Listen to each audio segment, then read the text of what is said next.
Let's pull up the charts of Emami and see what that's doing. That came out with its numbers on Friday during market hours. As of now, yes, trying to make a recovery from the day's lowest point, almost flattish in trade as of now. That's Emami. But, we do have the management of Emami joining in with us right now, Mr. N.H. Bhansali, the CEO at the company, joining in with us to talk about their numbers. Very good afternoon to you, Mr. Bhansali. Thank you so much for joining in Very with good. us on ET Now. And Mr. Bhansali, what I want to know is obviously this time, when you look at the revenue growth, that was weakish because the winter portfolio that didn't do well. Then that is Boro Plus, when you've seen 30% of your sales come in from Boro Plus side, right?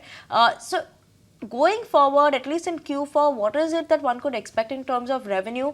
Was this only a one-off in terms of because of the weak performance of winter portfolio that we're seeing such a subdued growth in terms of revenue? Yeah, so for the quarter, it is not 30%. In fact, winter products contribute generally 65% for the quarter. And so the winter, this was the warmest winter. And on the top of it, the rural was continued. So inflation and rural offtakes also were weaker. So both taken together, despite these challenges, we could perform a positive growth with a 1.4% growth on revenues and EBITDA growth of double digit. So that's on a performance side, we are happy with the kind of performance which has been demonstrated. Going forward, we feel that with the onset of summer which is coming in, and we expect good growth to come in. So good growth is expected going forward.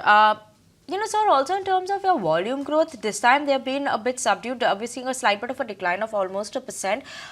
Going forward, what is the volume growth that one should watch out for from the company in FY25? Any sort of number should we expect low single digit volume growth going forward? So very difficult to say it precisely because as we know, as we progress, see, interestingly, all our market shares are still intact.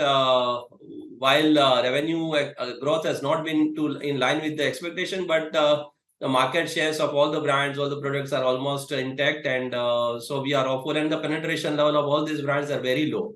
So we expect a good growth with coupled with so many initiatives we have taken in terms of distribution improvement to right from branding. So lot many initiatives across D2C, the channel wise also. If you look at the D2C and online and e-commerce channels are also firing up.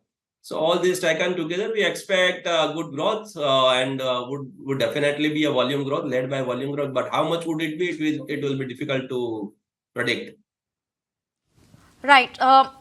Also just in terms of then, what is it that you have in terms of a trajectory that rural growth, how is that? Because that's been a bit subdued in the last year or so for all FMCG companies. We've not seen a recovery coming in. But, you have a lot of foot in terms of the rural side as well. What is the understanding you're getting from rural side? What is it that you're seeing in terms of trends for rural, in terms of demand as well? Yeah, so the rural has still not started that kicking off, and so we expect the rural growth to initiate maybe from the first quarter or first half of the next year, next fiscal only, and that has to be led by because there is a lot of optimism, lot many initiatives have been taken by the government, and on the top of it, the rainfall has also been good.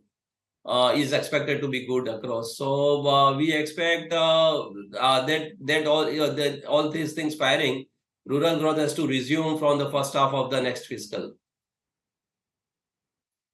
Right. Also, just in terms of if we have to see that, is there a trend that we do know that there's a trend where local players are doing much better than, organized players? Local competition is gaining pace as well. So is that something that you're worried about? Is that still the case for the company as well?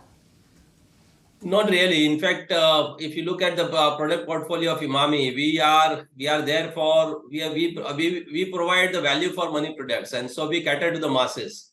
So the masses are these products are affordable to the masses with lot many LUPs in the place.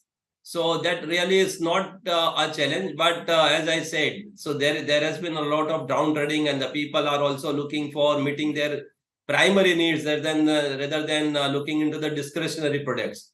So that has been a challenge. So once the economy starts looking up, and more particularly the rural, so it will have we expect a double impact to flow in from the next fiscal. And so, in terms of margins, we are seeing an expansion this time in terms of margins as well. So, what is the margin that you are seeing going forward? And obviously, if commodity costs keep coming down, is that something you're looking to pass on to the customers as well? Then. So margins have really improved in the compared to the previous year. And so this has helped us improve on the EBITDA and the PAT by and double digit despite a very low single digit growth. So, but we feel that this margin would sustain because in the past periods, no, there had been a substantial increase as well. So we expect this kind of margins and this price levels to continue. So let's talk about D2C business, right? That's been picking up pace as well. You've managed to see a strong performance in both your D2C brands, whether you look at the Man Company or whether you look at Brill Care. Both of them seen a strong performance, and Man Company has actually managed to turn EBITDA positive as well. What's the trajectory now for Brill Care? What is the expectation in terms of break-even point for that? So all these strategic investment companies where we have made investments, they are doing extremely good. And apart from this, we have also made investment in 2, 3 other brands, though we do not have a majority there.